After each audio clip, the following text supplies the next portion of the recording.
right after I met Sister Sammy. I was at the hospital while my mom was in surgery. As I sat there, I began to ponder and reflect on meeting Sister Sammy and what she wanted me to do. She had proposed that I come up to Faith Temple and sing. And I kept saying, but I'm a country singer. I don't sing gospel. I'm a country singer. I maintained that that's what I was going to be, a country singer.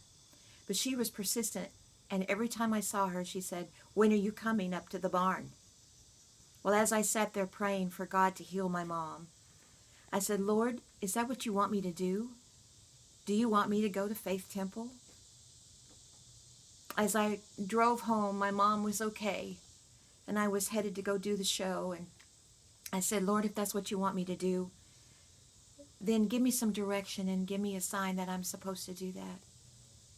Halfway through the show, intermission time came, and I went out to sit along on the edge of the stage, and looking up, I saw Sister Sammy.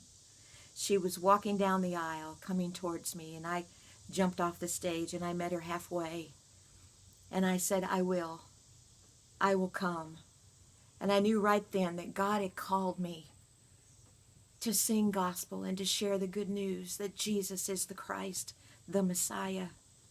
I began to prepare to go to Faith Temple, where I would get up early on a Sunday morning and drive all the way from Branson to Kansas City, Kansas. And she called me and she said, the boss is telling me that you need to do the whole service. And I said, what?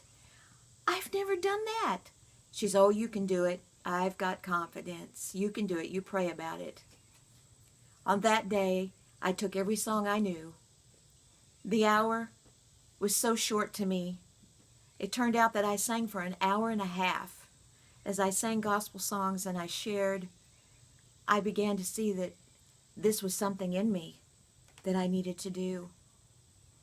I looked out and I saw people looking at their watch, and I started to lose my confidence, and I thought, oh, well, maybe this isn't.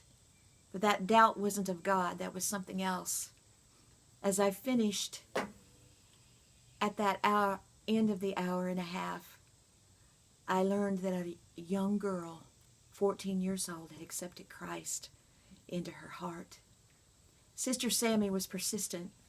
God sent her to me to bring me out to share the gospel.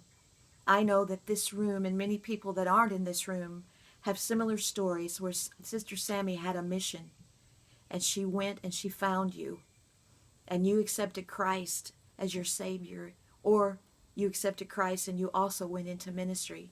There's a verse that I want to share with you in 1 Corinthians 15:58, and it says, therefore, my beloved, be ye steadfast, unmovable, always abounding in the work of the Lord, for as much as ye know that your labor is not in vain in the Lord.